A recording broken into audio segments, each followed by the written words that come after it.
everyone, I'm Jen. I'm Max.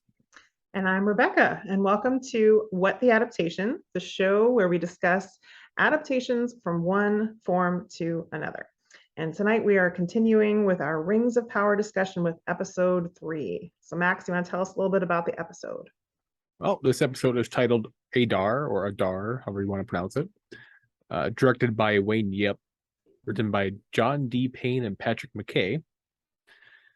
In this episode, Arondir is held captive. Galadriel and Halbrand explore a legendary kingdom, and Elendil is given a new assignment, and Nori faces some consequences. Yeah. Okay. So, any general thoughts on this episode before we dive into our questions? Anything really different for you in this episode compared to the previous ones? To me, it just felt like a little bit of the tone and writing was a little bit different than the previous two. I felt like it was almost like, I don't know, it was so beautiful. A couple of the scenes were gorgeous, which kept in pace with the first two episodes. I know that they go to a new city, they go to Númenór, and that was, I mean, grand, majestic, beautiful. Yeah. It was one of the prettiest scenes ever, and then they did a beautiful, typical of Lord of the Rings type, where the drone sweeping landscape shot, very gorgeous. But then there's a couple of scenes as well when I felt like I was in another, it was mostly interior scenes, like when she was talking inside of Númenór and inside the castle. Things looked a little bit like it was maybe perhaps done by a different studio, something different than the ones that were done, and I just felt like it was a little bit jarring. So it took me out of place because some scenes were very on par with episodes 1 and 2, but I didn't feel the same way with some of the close shot interior scenes with this particular episode. So to me, it was a little different. Yeah. For me, it felt like the editing was different. Mm-hmm. Like the first two episodes, given they were going through 1,000 years of history, it felt like they were going from one segment back to another, back and forth pretty fast. Yeah. But this one seemed like really drag on the Galadriel story. That was before we even got to see Nori. Nori was halfway through the episode before we even saw her. Yeah, it was interesting pacing, I guess, as far as that goes. You're right. And it could just be a different director, right? Because this is the first two episodes were I forget the name of the director, but this is the first episode so far that's been a different director. So maybe that's it. Yeah. But it's had they kind of intermixed with other stories a little bit better, I think I would have liked it more. But having that long section of just Galadriel just seemed to eat away a bit. Yeah. Okay. All right. Well, let's get to our questions. And so starting with changes from the source material, if any that stuck out to you, that might have affected your enjoyment of it, or any noteworthy changes from the source material. I have one big one, but let's see what, Jen, do you want to start? It's really hard because this is, again, I think Glenn and you all covered it right at the beginning. There's not a real story there 100% take. So it's hard. It's hard. So I'm going to give it the show a very big wide berth on that, because they're trying to create something that really hasn't been touched on. They are narrowing everything down a little bit as far as the timeline goes. Hugely, but I will let the both of you discuss that more. But that's really the only thing that's the big one they're I doing. Think. What did you think, Max? Offhand, I can't really think of anything major that sticks out. I mean, it's not like we have the Tower of Sauron or something in the wrong location. No, I think Jen hit on it. I think the biggest thing that we can definitely say from this episode that is a change is the condensing of the timeline in the Second Age. And mainly, the way that really stuck out in this episode was because we're introduced to Elendil and Isildur. So we know that they're around when, Sauron has his first big downfall and, loses the one ring. And so, we're within a Númenórean lifetime of that happening, but we don't see Sauron anywhere. He's not openly established anywhere. Presumably none of the rings have been forged yet. And so, we should be thousands of years away from that event, but clearly we're not. We're going to condense it way, way down. And so I don't know. I mean, I kind of think it was a little bit, I definitely think it was necessary to condense, because how are you going to have a show where you're trying to cover thousands of years, and aside from like the Elven characters, you're going to just like introduce new characters every season, because you're jumping ahead hundreds of years, and oh well, that dwarf is dead and that human is dead, so it just that wouldn't work super well. So the way I look at it is just like the whole timeline of Sauron like declaring himself and forging the rings to when the One Ring is taken from him, that's condensed to a much shorter period of time. So we're late in the Second Age probably, as opposed to like early to middle Second Age. When you mention lots of characters being introduced in new episodes, because it's hundreds of years later, that actually reminds me of Foundation. Like, that's something that they're gonna have to potentially deal with if they were to actually stick to the books. And I just I don't know how you do that and like have like a cohesive story and like keep people invested. Like if you were really gonna do that and just like, hey, every season is like hundreds of years later or something, and you just got to have all new characters or almost all new characters. It would be like, for those that are Wheel of Time fans, it would be like doing something from the Age of Dreams and like doing like all the way up to almost where you pick up in the Eye of the World, and like it would be hard to do with like in trying to create a story where everything happened and like that. I don't know. It would be difficult. So I give them a wide pass. They have to be creative in that way. That I understand. So that's the big one. I don't know, just kind of makes sense to me, and the other things that I could point to are pretty small, I guess, like, or they're like minor, like maybe like additions to things, like if anything, like they're just filling in some of the gaps of like we don't really know. Like I think they are pulling from the lore to develop, some of these situations. Like for example, Elendil, we know he's supposed to be one of the faithful who, one of the Númenórians who still is part of that small group that still basically has positive feelings about the elves. And so like they that's from the lore. They pulled that out and like kind of gave that to part of his plot line. The part about him being like a ship captain and stuff, like I don't think that's in there, but like why, we don't really know what he was up to this whole time, so sure, why not? Like there's just like little things that they're sort of adding in. I think another thing would be like the Queen Regent Miriel. I don't believe in the lore she was ever a regent. Like I think after her father dies, she's supposed to become queen, and then I don't know. Is this like maybe I shouldn't like say what happens. It's like a spoiler for people if I say what happens in the lore. But anyway, I don't think she was ever a regent before her father died. But hey, why not? Like I think that's like a minor thing that they're like adding in. It's nothing major. So I don't know. Galadriel probably didn't like, really show up to Númenór like that, but who knows? So is that all we want to say about changes? Anything else that that's kind of hard because again, like they're kind of trying to create something with squishing everything down. So I give that, it has to be a monumental challenge in the writing room. So they're kind of making their own story now. So I don't know. Overall that works, but for me, the squishing down the story kind of like, it's too early to tell if we're gonna like it or dislike it. It's a good point.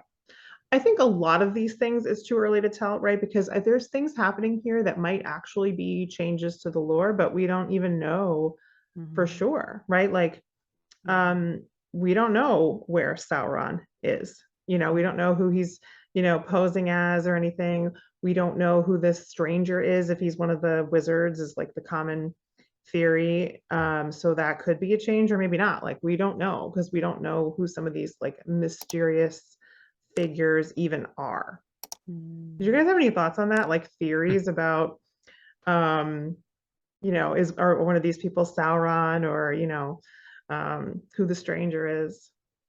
I've seen a lot of everyone else on the internet I can't claim this, but Mhm. seen a lot of people saying that it's Hildebrand. It's say the guy that is the leader of the Southlands. We find out in this episode. Halbrand. Halbrand. Yeah. Yeah. Yes.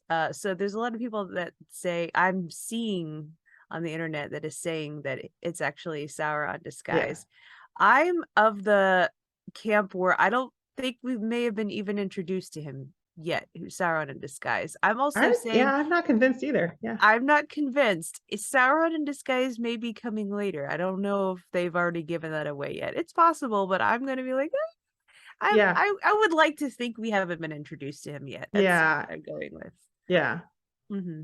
What about you, Max? Until proven otherwise, I still think the stranger we see in the meteor is Gandalf. Okay. Mhm. Yeah. Just the connection with the fire and the speaks fire to- ring just kind of says it. I think that's fair. I mean, he could be one of the other wizards, but certainly Yep. Gandalf makes some logical sense, like the fire and his connection to the hobbits and so on. Like it fits. I think that's probably the most reasonable assumption, but possible that he's one of the other wizards. I still think it's weird that some people ever thought that that was Sauron, but whatever. I think people have moved on to thinking that Halbrand is Sauron because that's certainly popular, like you said. I'm not convinced of that. I think the theory I like for Halbrand is that he could end up being one of the Nazgul, one of the 9 human kings who gets a ring from Sauron. Could be. I think that might fit with him, potentially going through a reclaim a throne kind of arc, and then he ends up going in that direction. There's something weird going on with him, but I think all the hints about him being Sauron might be just a little bit too much, a little bit of red herring and misdirection, because I don't know that they'd want to make it so obvious, like so quickly. Well, there's also the sword thing that we got on episode 2, I believe. I don't think they touched on this one. Oh, you're talking about the thing broken sword. The broken sword. Yeah, no, that wasn't in this episode because that whole plot line with Bronwyn and Theo wasn't in the episode. Elrond and the dwarves weren't in this episode. It was And so that sword really gave me Sauron connections of just touching it, like makes a link to him. Yeah, definitely. And it could be like a Harry Potter Horcrux. Oh boy. Kind of thing. Oh boy. Yeah, I don't know. There's something, it's definitely a Sauron connection with him. So is he just like, is having it going to like corrupt him or something like that? Or is that going to somehow be a way that like Sauron gains more power? I don't know. Yeah. Big questions there. Okay. Any thoughts? Let's kind of move on to our next question here. So scenery, costumes, props, music, all that kind of stuff. Any things that stood out here compared to our previous discussion of that? Kind of already talked about it a little bit. Well, Númenór, I was just when watching it, I'm like, is that the Tar-Valon set they just reused from season 1? But it's bigger. It is bigger. I think. I don't know. Some of the areas just look like Tar-Valon to me. Yeah, a little bit. But I agree with Jen. I think like everything about Númenór was so gorgeous. Like everything about that was just great. The costumes in particular, like I just love the variety of costumes, the color that they're using in the costumes, like really I've had my iffy thoughts about costumes in the first couple of episodes, but in this one I was like really happy with that. And also the score, like I was kind of like iffy on that in the first couple episodes too, but I thought it was better in this one. I don't know, maybe it was just like the Númenórean scenes again, like the score in those parts I think was stronger. So I don't know, I overall felt like there was like an improvement even in all of those elements in this episode. I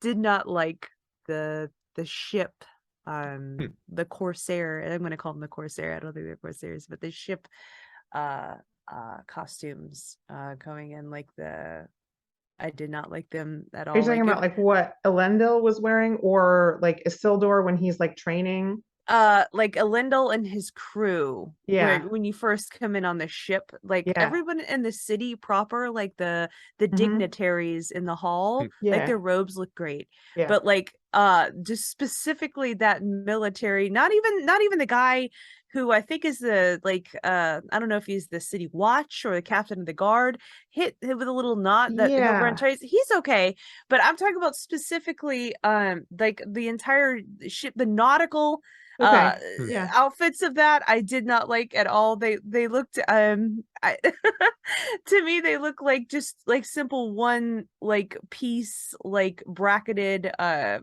like foam board armor to me. Like it looked a little bit, I was like, I don't know about that necessarily so much. And everything looked very clean, like very clean on the ship. Everything was sparkling.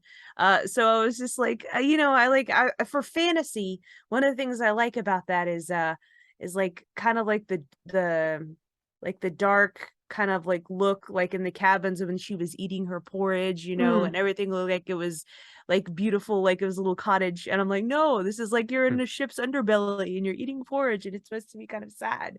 But you're going into Númenór, but it looked just as bright on the ship as it did inside of Númenór. And I was like, I really would have loved to see that difference of, you know, just kind of the rough ship crew, right, that have been out at sea and they're coming in back to this beautiful majestic homeland. That would have touched it off even more.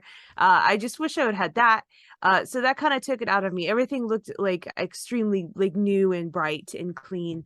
And maybe that's part of Númenor's charm. So maybe I'm being a little too harsh on it. I could be too harsh on it, but yeah. I was worried we get like a boat nerd thing about they used port instead of starboard. I'm not that well versed in boat stuff. I've been quizzed on that by people that are like that. I have been quizzed by, I guess, people like Glenn, and I am like, listen, I don't know those terms. I don't know those terms. I'm not that kind of person. That kind of nerd. Just a different kind of nerd. Nothing against them. I just please don't quiz me on this stuff. Okay, no, I'm the opposite. The sail was shaped all wrong. I will not be quizzing you on that. Honestly, you probably could make fun of those sails for some sort of practical reason. I wouldn't doubt it, but I know Bubkiss about that, so I'm not going to say anything. Okay. It just looked clean. That's all I know. I don't know like fair. The other stuff. I could see what you're saying. Maybe the contrast between like being on the sailing vessel and then being in the city. I mean, and we don't even know like how long was he out at sea. So I mean, they get a little bit of leeway there. But like, I hear your point. Yeah, I do think in general the show is maybe not thinking as much about like the practicality of some of the costumes as they could be. That was a complaint I had especially in the first episode. So, I mean, that's kind of fitting in with what you're saying here. I didn't really focus on that too much, but I think that's kind of, you know, maybe along those lines. I did want to mention that little ring on that guy's shirt. Yeah. I'm pretty sure that's the guild crest he needs to be a smith at the city. Yeah. I wondered, like, that's a good point, because I wondered, why exactly is he stealing that? Like, what? Yeah. But you probably have a good point there. Like, if he had that, then he could then join the guild. So that's a really good point. Because I wondered about that. I'm like, why does he really want to steal that? Is it worth some money? Like, that makes more sense. It totally makes more sense. Because we just had that scene of him trying to get a job there. No, you're right. The guild crest, and he goes to the bar. So if he had that, then he could just be like, hey, I'm a Númenórian. Hire me for my... Yeah. Oh, yeah. Everything I just talked to you about, forget. Yes. I hear you with my crest. No, but I understand. That makes more sense. No, I think Max is saying. Yeah, that helps out a little bit. Yeah. Okay. I could be wrong, but that's I think you're that right. Makes sense. That makes perfect sense, and I was not so totally clear on that before. So yeah, it wasn't either. Yeah. Okay. Thoughts on dialogue? You know, in this episode, how well are they doing on the dialogue?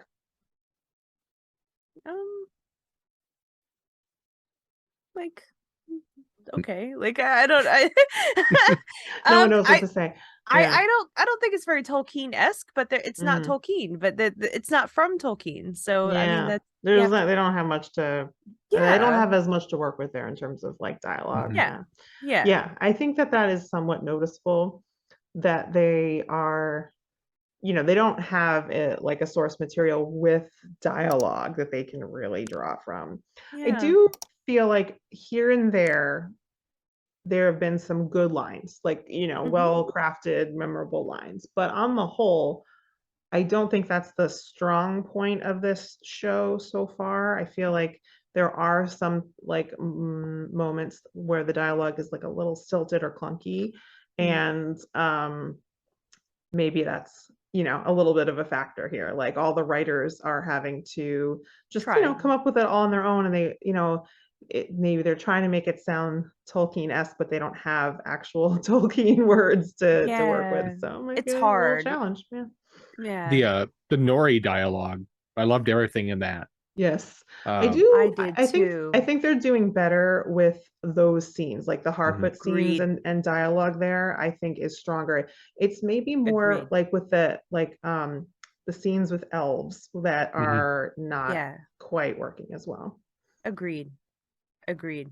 I think they did better even with the Queen Regent. And they did better with, I agree 100% with Max. And any sort of like the Hobbit, everything, their interaction with each other, you definitely get that feel of community vibe, right? Like that that isn't stilted at all. None. Like they did a perfect job with and actually, that. one of the lines that stood out to me in this episode that I did like was in a Nori Poppy scene where Nori's talking about, you know, there's head sense and there's heart sense. Yeah. And then Poppy fires back with, no, there's common sense and there's nonsense. And I love that. So that was a good line. I liked that. That was good. Yeah. I agreed. I like the Halbrand dialogue. Yeah. With him. Yeah. And I didn't mind parts of Galadriel, but other parts were maybe clunky, maybe, if she had dialogue. Yeah. Yeah. I think they're struggling maybe a little bit with how to write elves and their dialogue. I think that might be where we're not always, you know. Yeah. Because like just her interaction with the Queen Regent or whatever her name was just seemed clunkier. And like she's the warrior in D&D that has a charisma of 8. That should not be the one talking. Yeah. Galadriel and charisma are not the strongest. Like she is just not trying to win over anyone. So I feel like actually Halbrand has pretty high charisma, I will say. He's definitely the bard. Yeah. Yeah. He's got a lot of charisma.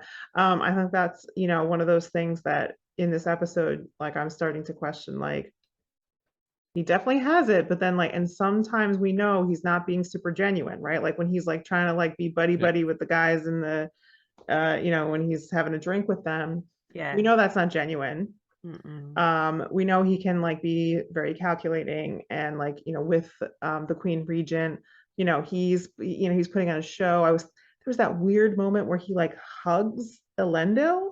And I was like, okay, so you're just trying to like be his friend? Like, what's that about? But the one thing I can't quite figure out is like in his interactions with Galadriel, like, is he, because he's got plenty of charisma there, like, is that genuine or is that another calculation? And I can't tell. Oh, good point. I don't know. New ponder thought. I don't Remains to be seen, I guess. But yeah. Okay. So standout scenes you most remember, enjoyed, or hated. I really like when I don't know, the stranger was like friend, and he and he was the person to help out with. He's like, don't you see, this is how we keep up with everyone else. It was really touching. That was good. That was a really good part. And I would normally have loved this scene, but the juxtaposition was so crazy. They had the scene that I loved the most of all 3 episodes when it goes to a forest shot. And it's just the light coming through the trees, and you just see these like hooded figures and like the crow's beak figures, and they're like dancing, and just like their feet are running on logs and stuff, and it looks so magical. And then it was just them. And then it cuts to like a faraway shot of nobody walks alone, and I'm like, no, like you had that. I was glued to the screen.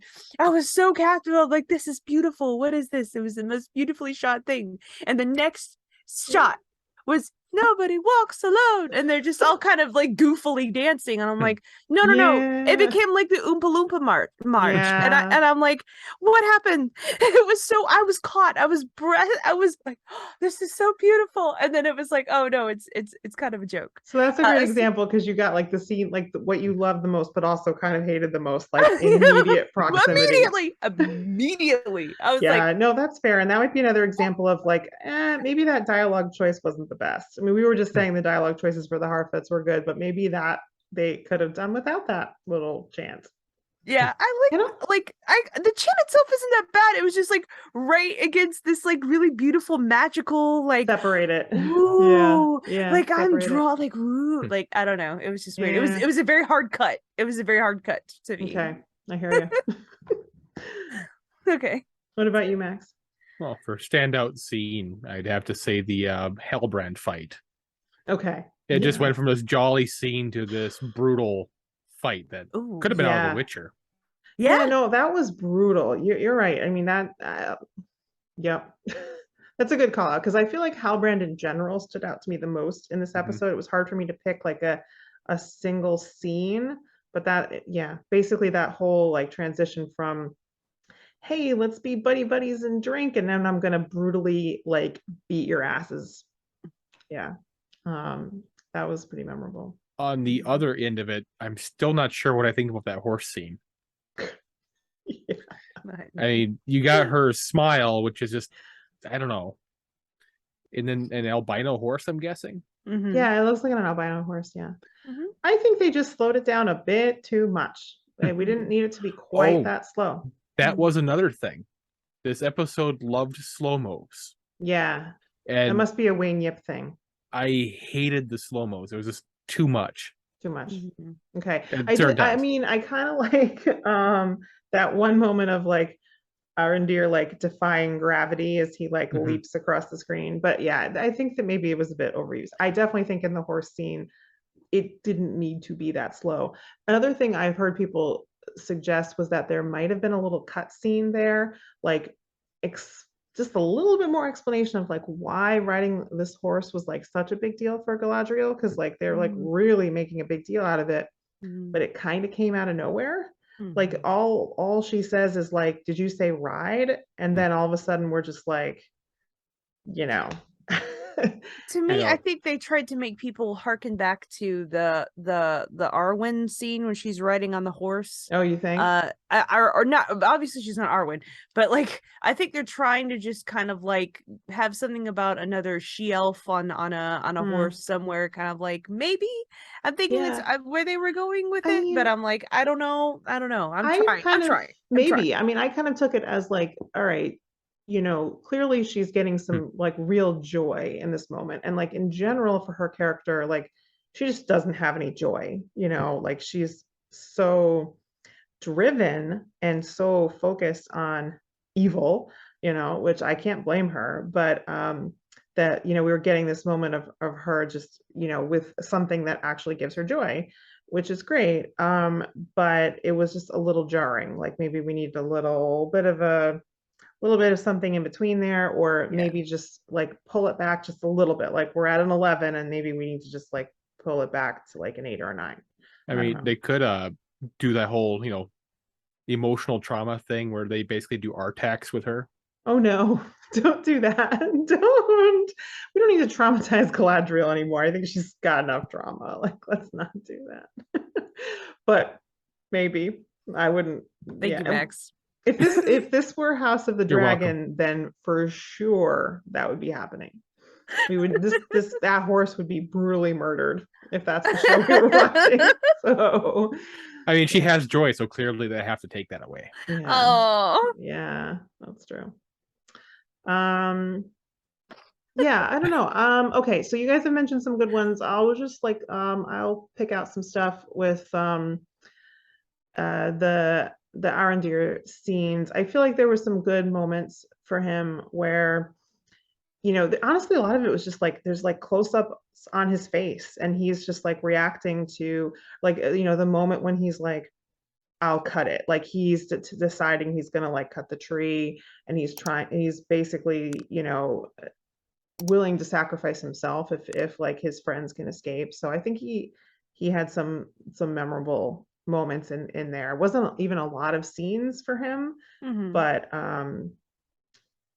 I think there's even just anything where you just like really like close up on his face and he's like reacting and emoting to something, I think really good.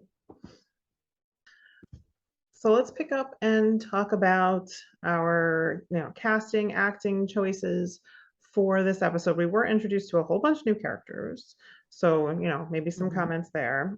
I actually didn't really feel like any of the new characters that we were just meeting stood out as much yet.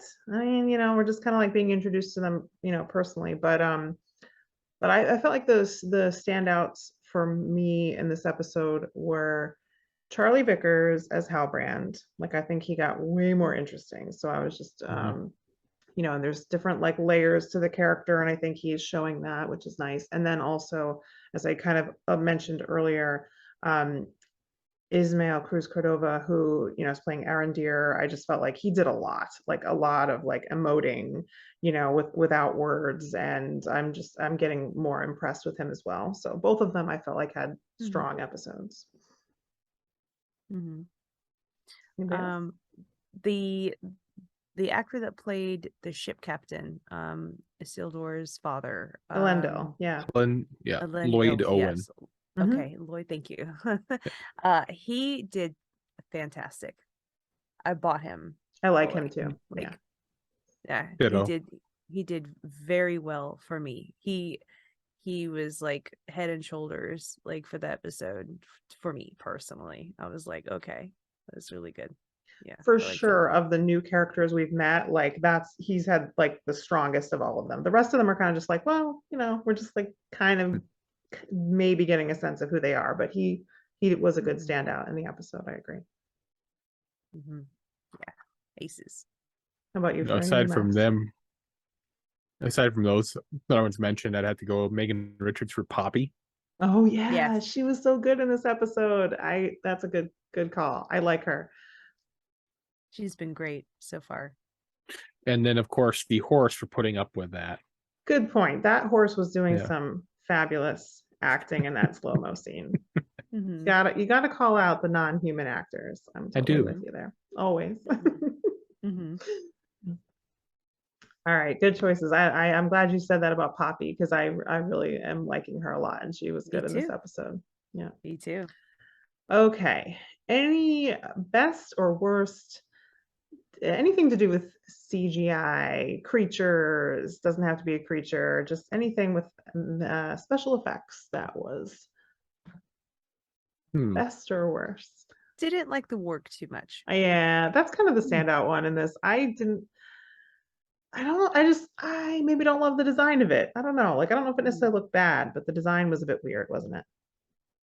Yeah, just for me personally. Yeah. Did you feel like it was bad CGI, or was it like a design choice? What did you think? I don't know if it was bad CGI. I don't like. I'm really bad at that. Like, I'm very easily fooled. So I'm not too much of a harsh critic on that.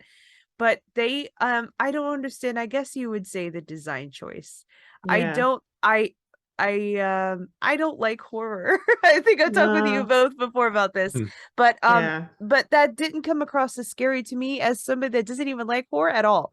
Like, the design choice came more as kind of like, I wanted to laugh when they showed the warg, and I shouldn't have that reaction, right? Right? There was a little. It was a little goofy. I felt like my laughter was out of place. I was like, wait, why am I laughing at this? Like, I should be terrified. Like, the wargs, I think it was the two towers you first see the wargs in the lore. Yeah, yes, I think so. They were different, but they were kind of scary.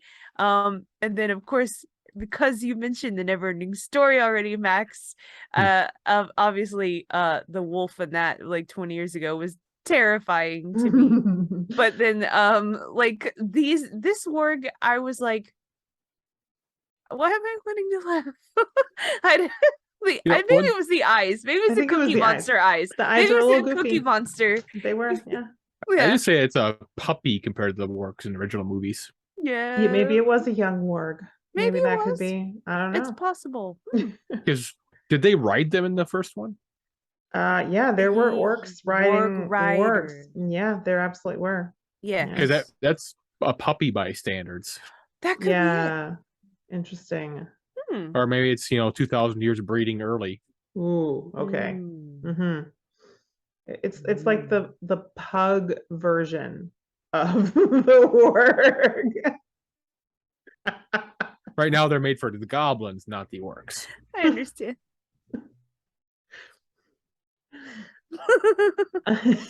but Max brings up a good point. That's true. I hadn't considered that part of it before. It's possible. I'll go with yeah. But on the other hand, I think the orcs are looking pretty good. I'm happy with the way the orcs are looking in this episode myself. What are your thoughts, Max? The CG was it was decent, but for the rest of the show, it was like just below quality what you'd expect. Okay. Trying to think other things in this episode that could have stood out. The slow-mo it's part of CG. That was something I criticized earlier as my main issue. Okay. And I think that's pretty much it for what I could think of that just for CGI that just didn't quite hold up or good or bad. Yeah. I mean, again, this I is feel a like, pretty light episode on CGI. Whatever effects they're using for Númenór, like the whole look of that, I thought that was beautiful. That was. And like I said, I think the orcs, which are mostly practical effects, look really good. So I'm with Jen. I think the warg was the one kind of standout thing. That's definitely a VFX CGI, issue that's, or it might not be, like I said, it might just be a design choice that was a little goofy. I don't even know if it was an effects issue. But, yeah. Okay. All right. So let's move on and talk about themes.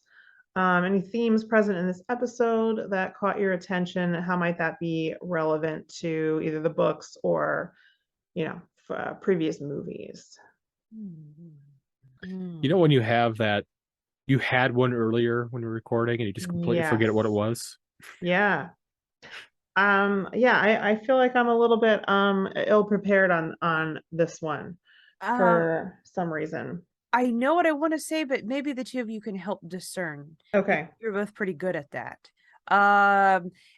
The theme of of an evil lying in wait, like a lot of mystery in this episode, because you don't kind of know what the Queen Regent's about. You don't know what Halbrand's about. You don't know what's going on with tension? the people in Númenór. Yeah. So like a conflict building,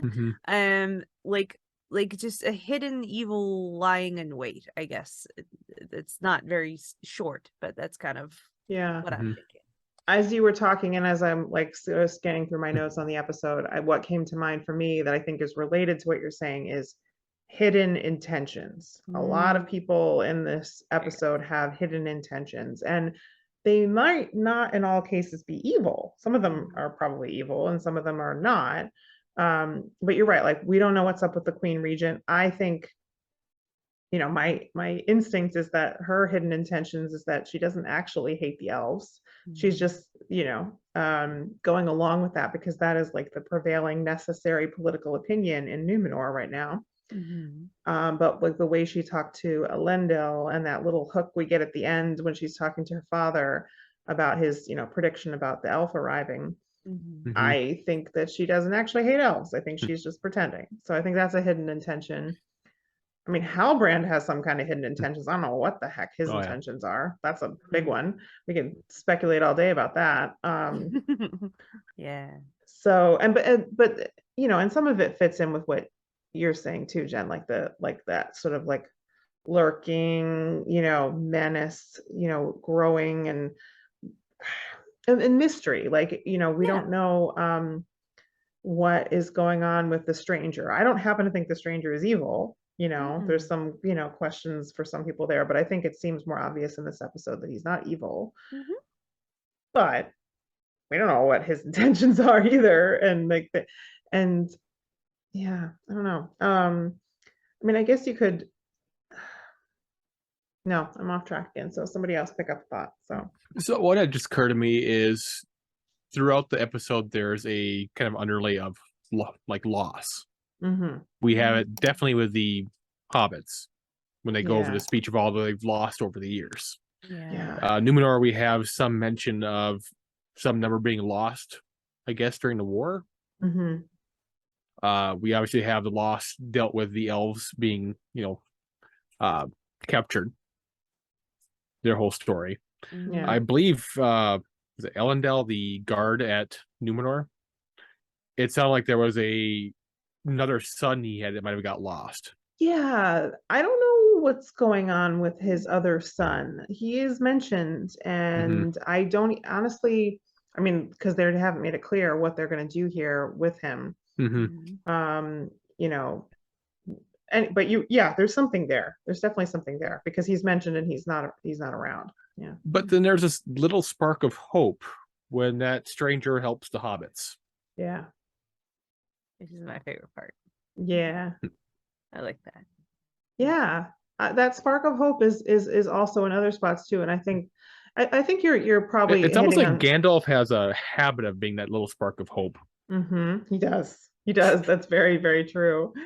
To me, look to the east on the, Helm's Deep and all that. But yeah, I think that's probably, you've hit it on, for me, Max, like the strongest themes, that loss and the spark of hope, because I think you could look at that in all of them, right? Like, there's definitely, with the Harfoots, it's, all of the very, very on the nose, all the people that they lose as they move on. And I mean, that's a choice. They're choosing to lose people that way, but that, I guess that's how they survive. So what was the one they laughed about? Was like they lost to like a fox or something? Bees? There was something about bees. Bees. Yes. Yeah. Yeah.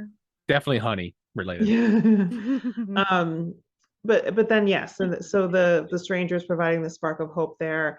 I feel like for Galadriel being in Númenór, there's huge loss there because she would remember a time when she was welcome in Númenór and when they were her friends. And so that great loss of, these cultures that were friends and now are estranged. And so that's a huge loss for her.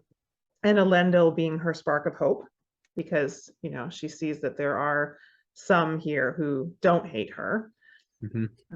And then I mean, I guess with an Arondir, his whole thing is basically seeing that emerging evil that you were talking about, Jenn, and how it's taking over, and the destruction, and the loss of trees, and just the way they sort of destroy the land. And I'm not sure he has much of a spark of hope, but I think he was trying to be the spark of hope for others by potentially sacrificing himself in hopes that others could escape. But then even that little spark is extinguished in that case. So but I think that's a strong theme for sure in the episode. Thank you, Max, because I didn't even consider something until you said something just now. And I'm like, oh yeah, the loss thing. Because I'm a book nerd. We all are. When they go to that hidden source of library and knowledge that they have, and she's like, you never told me about the library here. If Númenór is gonna continue going and it's very xenophobic, closeted way, that knowledge is gonna be lost. It's like a Library of Alexandria vibe. Now that I think about it, now I'm like, that's a loss. I mean, to me, that's like a ripping, soul-sharing loss. Of all those scrolls just being lost to the sands of time, if it's just gonna be like pushed out. And in general, you're right, because I mean, we know, broadly speaking, I don't know, this shouldn't be like I guess a totally huge spoiler for anybody, but Númenór is heading for a downfall, guys. Like, they're not going to be able to keep up this, like an Avalon thing. So they are apparently thriving with this very, as you said, xenophobic, isolationist way of being, and they're not going to be able to keep that up. So that gorgeous, glorious society is headed for a big, big loss.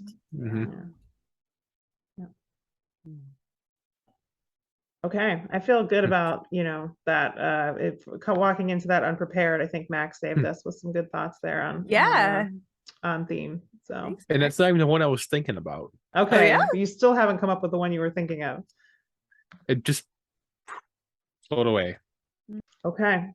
Any final thoughts on the episode? Anything else that we have wanted to discuss and have not covered?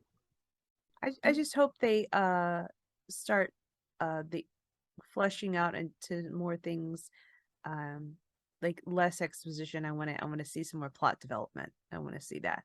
Hopefully Yeah. going I think my other thought is just that, so far in the first, 3 episodes, every episode has introduced us to more new characters forward. and more plot threads, to the point where now, like in this episode, for the first time, we're setting some plot threads aside that we're not getting. So we didn't have Elrond and the dwarves, we didn't have Bronwyn and Theo, both of which, I would say especially Bronwyn and Theo had a hook at the end of the second episode for them, but we didn't get anything there. So I missed those plot lines in this episode, which I feel is good in the sense that I'm attached enough to these characters that I wanted to see them and notice, that they're not there. So I guess I'm hoping that we're mostly done introducing a bunch of new characters at this point, and that, I mean, there can still be some smaller ones and so on, but that I feel like we have enough plot threads to juggle at this point, so that we keep kind of staying with the people that we've met so far. I think would be good for a little while, personally. Yeah. That'd be a Agreed. fair assessment. Yeah.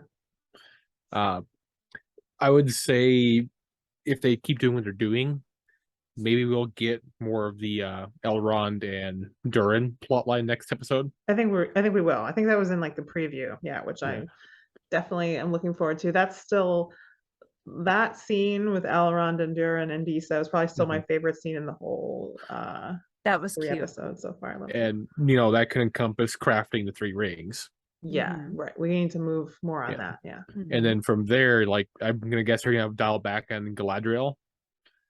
Less of her next episode. I think that's maybe a little bit of a pattern too, or it could be, because episode 1 was very Galadriel heavy. Episode 2 much less.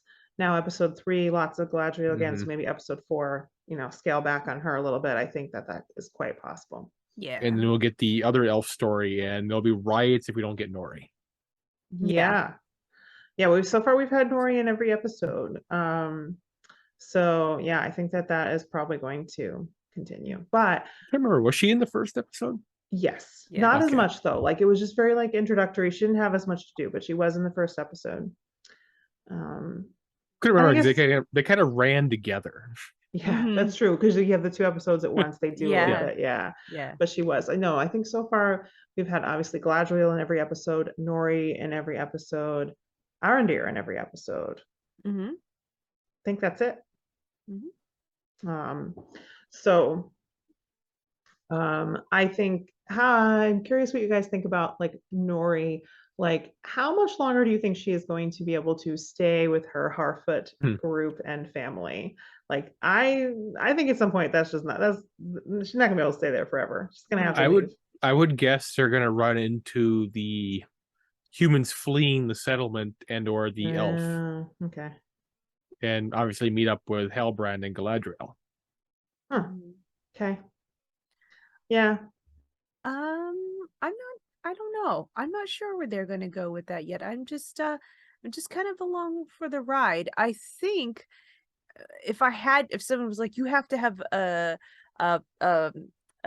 opinion on what they're going to do with her, I think Jenn, you have to. I think if I had to say that, she would probably be helping. She would go off to find the constellation with a stranger. Yeah. I can see that. I feel like that's been the one thing that's kind of driving her here a bit. And maybe he'll start talking more and actually explain something to her. The only thing that I hope is that something doesn't happen to the dad. I know. To where that is kind of like her last tie. So hopefully that's not Yeah. happening. That could be sad. Very sad. Yeah. I like her death. I do. I like. Oh yes, I do too. All right. Well, I think that wraps us up for Mhm. tonight. Yep. Okay. There is So no episode title for next episode. yeah, they have not been releasing them early, so we just don't know. It's going to be episode 4. We will be back with that next week. And I don't even know if we have anybody special guests. I have no clue, so I can't even tease anybody that's going to be here next time. But come back anyway, and you know, leave us a like, give us some comments on with your thoughts on this episode. And if you haven't subscribed, please do. And because Glenn's not here, I will say it for him. Don't forget to be awesome. Bye.